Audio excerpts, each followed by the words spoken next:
আমার চ্যানেলে তোমাদের সকলকে স্বাগত। আজ আমরা ক্লাস 4-এর রায়ান মার্টিন প্রশ্নবিচিত্রা থেকে অঙ্কের তৃতীয় পর্যায়ক্রমিক মূল্যায়নের 12 নম্বর স্কুল সলভ করব।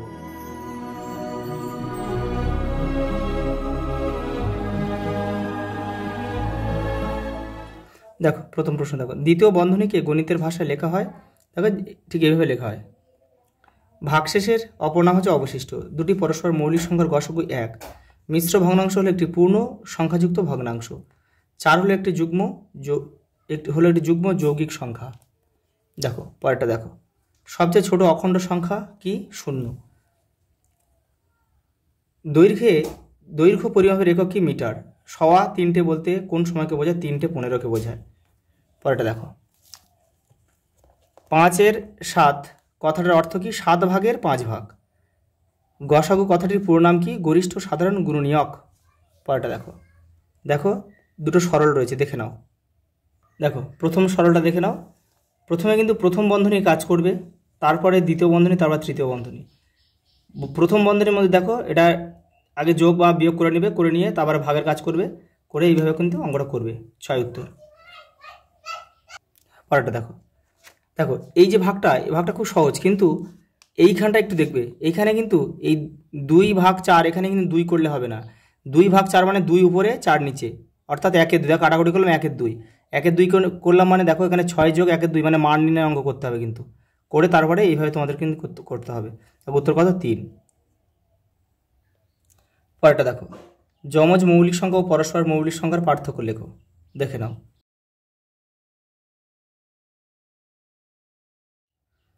পরেরটা, একটি সমতুল্য ভগ্নাংশ একটি অসমতুল্য ভগ্নাংশ উদাহরণ দাও। দেখো 2-এর 7 আর 4-এর 14, এটা কিন্তু এটা সমতুল্য ভগ্নাংশ। দেখো এটা কাটাকুটি করলেই সেই 2-এর 7 আসবে, আর এটা অসমতুল্য, এটা আলাদা। অযুগ্ম মৌলিক সংখ্যা কাকে বলে? উদাহরণ দাও। যে মৌলিক সংখ্যা সেই সংখ্যা ছাড়া অন্য কোনো সংখ্যা দিয়ে ভাগ করা যায় না তাকে কিন্তু অযুগ্ম মৌলিক সংখ্যা বলে, যেমন 3, 5, 7, 11। পরেরটা দেখো, 3-এর 4-এর 4টি সমতুল্য ভগ্নাংশ লেখো। দেখে নাও। এই যে দেখো, তার মানে কি? দেখো এই ভগ্নাংশ সঙ্গে একবার 2 গুণ করবো, একবার 3 গুণ করবো, একবার 4 গুণ করবো, 5 গুণ করবো, এগুলো সব কেটে যাবে। দেখো সেই দেখো 5 5 কেটে যাবে, 3-এর 4 থাকবে, 4 4 কেটে যাবে, 3-এর 4 থাকবে, 3 3 কেটে যাবে, 3-এর 4, 2 2 কেটে 3-এর 4। ব্যাস এরকমভাবে করবে তোমরা। দেখো BODMAS বদমাস কথাটির পুরো অর্থ কী? এই যে দেখে নাও। বি মানে ব্র্যাকেট, ও মানে অফ, ডি মানে ডিভিশন মানে ভাগ, ওর অফ মানে কিন্তু এর মানে গুণ, মাল্টিপ্লিকেশন দেখো মানে গুণ, এ মানে অ্যাডিশন মানে যোগ, আর এস মানে সাবস্ট্রাকশন মানে বিয়োগ। ওটা দেখো বলেছে এই চিত্র দ্বারা পরের চিত্রটি কী হবে? দেখো এটা প্রথমে 6টা দিয়ে আছে, 6টা বাহু আছে, তারপরে 5টা বাহু, তারপর 4টে বাহু, তারপরে একটা করে কমছে, তাহলে এটা 3টে বাহু হবে। পরেরটা দেখো, দেখো 48, 40, 32, 24। দেখো প্রত্যেকটার ডিফারেন্স দেখো 8 করে কমেছে, তাহলে 24 থেকেও 8 কমবে, তাহলে 24 থেকে 8 কমলে কত? 16। পরেরটা দেখো, ভালো করে দেখো, এইখানে এই জায়গাটায় জিজ্ঞাসা চিহ্ন মানে এখানে নেই, বাদ বাকি দুটো দেখে নাও। তার মানে এইগুলো কীভাবে, এই 26 আর 51টা কীভাবে এসেছে আগে দেখে নাও।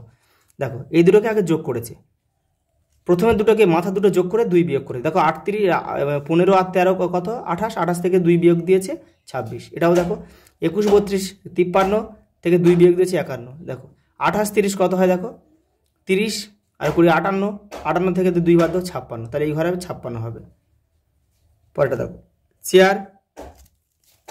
চেয়ারকে যদি 3 8 1 9 18 লেখা হয়, তাহলে স্কুলকে কত লেখা হবে? দেখে নাও, এটা বুঝে নাও একটু। দেখো সি ইংরেজি বর্ণমালার কত নম্বর লেটার বলো তো? 3 নম্বর, সেই জন্য 3। এইচ কত নম্বর? 8 নম্বর, দেখো 8। এ দেখো প্রথমে আছে 1 নম্বর, দেখো আইটা 9 নম্বরে, আর হচ্ছে 18 নম্বরে, তাহলে ঠিক এইভাবে এসটা কত নম্বরে দেখে নাও। তাহলে এইভাবে কিন্তু আমাদের করতে হবে। দেখো স্কুল লেখা রয়েছে, তাই তো? দেখে নাও তাহলে এসটা কত নম্বরে আছে? দেখো এটা 13 14 15 16 17 18 19, তাহলে এসটা আছে 19, তাহলে এসের বদলে আমরা কি লিখবো? 19 লিখবো। আচ্ছা সি কত?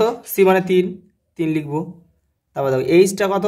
এইচ কোথায় আছে? দেখো 5 6 7 8 8 লিখবো। আর ডবল ওটা কত? 13 14 15, তাহলে 15 দুবার লিখবো, কেন ওর দুটো আছে। এল কত? এল 12, তাহলে এল 12 লিখবো, হয়ে যাবে। এটাই উত্তর। আচ্ছা পরেরটা দেখো, বড় থেকে ছোট হিসাবে, দেখো ছোট হিসাবে সাজাও। দেখে নাও, এই যে এই দেখো প্রথমে এইভাবে, কিন্তু এটা এইভাবেই করতে হবে। 3 এর 8, 5 এর 6 আর 1 এর 2। এবার নিচেরগুলো সব লসাগু করতে হবে, লসাগু 24। এবার দেখো নিচে সবার 24 করতে হবে, করলে দেখো বোঝা যাবে যে কোনটা কে বড় কে ছোট। এই পর্যন্ত দেখো, এই পর্যন্ত উত্তর। কিন্তু পরেরটা দেখো, লঘিষ্ঠ আকারে পরিণত করে। এগুলো কিন্তু কাটাকুটি করতে হবে। এটা 3 দিয়ে যদি যায়, দেখো 3 দিয়ে করলে এটা 3 6 18, 6 আর 3 দিয়ে করলে 10। এটা ফের যাবে, দেখো এটা ফের হয়েছে, দেখো 2 এটা কাটো, 2 দিয়ে কাটলে 3, এটা 2 দিয়ে কাটলে 5, অতএব 5 3 এর 5 উত্তর। ওটা দেখো বিয়োগ করো। এগুলো খুব সিম্পল, এগুলো করে নেবে। দেখো এটা হচ্ছে দেখো 20 লসাগু। এবারে দেখো তাহলে 5 20 লসাগু, তাহলে 4-এর সাথে কত গুণ করলে 20, 5, তাহলে 5 আর এটা হবে পুরো আছে, এটা হবে 4 হবে, তাহলে হবে 1 এর 20। পরেরটা দেখো 9 এর ক। দেখো 8 জন লোক একটি কাজ 24 দিনে করে, 12 জন লোক ওই কাজটি কতদিনে করে, ওই কি নিয়মে করতে হবে দেখে নাও। এই দেখো এভাবে করবে। তাহলে এটা কাটাকুটি করে 12 2 24, 8 দুগুণে 16 উত্তর। পরের প্রশ্ন দেখো, একটি ভাগ অঙ্কে ভাজক 16, ভাজক ভাগফলের দ্বিগুণ অপেক্ষা 3 বেশি, আবার ভাগশেষ ভাগফল অপেক্ষা 6 কম হলে ভাজ্য কত দেখে নাও। এই যে দেখো ভাগফল কত, ভাজক ভাগফলের ভাগফল থেকে ভাগফলের দ্বিগুণ অপেক্ষা 3 বেশি। এই যে দেখো ভাগশেষ দেখো কত, ভাগশেষ দেখো 10। আর ভাজ্য মানে আমরা জানি ভাজক ভাগফল প্লাস ভাজকের সঙ্গে ভাগফল গুণ করতে হবে, আর সঙ্গে অবশিষ্ট যেটা ভাগশেষ থাকবে সেটা যোগ করতে হবে। দেখো 570, এটা হচ্ছে উত্তর। পরেরটা দেখো, একটি পুকুরের ক্ষেত্রফল এত বর্গমিটার, পুকুরটি লম্বা দিকের দৈর্ঘ্য 24 মিটার হলে পুকুরটির প্রস্থ ও পরিসীমা কত দেখে নাও। এই দেখো এটা প্রস্থ, এটা দৈর্ঘ্য, এটা প্রস্থ। দেখো প্রস্থ কীভাবে বের করলাম, দেখো ক্ষেত্রফল ভাগ দৈর্ঘ্য করলে কিন্তু প্রস্থ পাওয়া যায়। এই প্রস্থ পেলাম। এবার প্রস্থ সূত্র কি, 2 গুণ দৈর্ঘ্য যোগ প্রস্থ। দেখো 2 দৈর্ঘ্য 24, প্রস্থ 20, তাহলে 24 আর 20 কত, 44, 44 দুগুণে কত 84, এই 88। এটাই হচ্ছে আমাদের উত্তর। পরের প্রশ্ন দেখো, মৌলিক উৎপাদকে বিশ্লেষণ করে গুণ করো। দেখো এগুলো কিন্তু অনেকবার হয়েছে, তবু আমি দেখিয়ে দিচ্ছি, দেখে নাও। এই যে এগুলো কিন্তু তোমরা নিজেরা করবে। পরের প্রশ্ন দেখো, বর্গক্ষেত্র ও রম্বসের দুটি মিল দেখো কোথায়। দেখো বিপরীত বাহুগুলি সমান, আবার বিপরীত বাহুগুলি পরস্পর সমান্তরাল। দেখো সরলরেখা কাকে বলে, যে রেখা চলার সময় দিক পরিবর্তন করে না তাকেই সরলরেখা বলে। দুটি অর্ধগোলকের উদাহরণ দাও, বাটি আর গম্বুজ। দেখো এই পাশের চিত্র যদি কটি ত্রিভুজ রয়েছে, দেখো 8টি। কী করে দেখো, 1 2 3 4। দেখো এটা একটা, এদিক থেকে একটা 5, এদিকে একটা 6 7, এদিকে 8। দেখো কী বলেছে, সামান্তরিক রম্বস আর বিষমবাহু ত্রিভুজ। বিষমবাহু ত্রিভুজটা আমি অনেকবার দেখিয়েছি, তবু দেখিয়ে দিচ্ছি। এইভাবে আঁকবে ABC, এটা কিন্তু বেঁকিয়ে দেবে। এটা সোজা দিলে কিন্তু সমকোণী ত্রিভুজ হয়ে যাবে, দেখে নাও। আর এই সামান্তরিক আর রম্বসটা দেখে নাও। এই দেখো সামান্তরিক, এটা আঁকবে। আর এই যে দেখো রম্বস কাকে বলে, আবার ছবি রয়েছে। আচ্ছা এই পর্যন্ত, দেখা হবে পরের ভিডিওতে।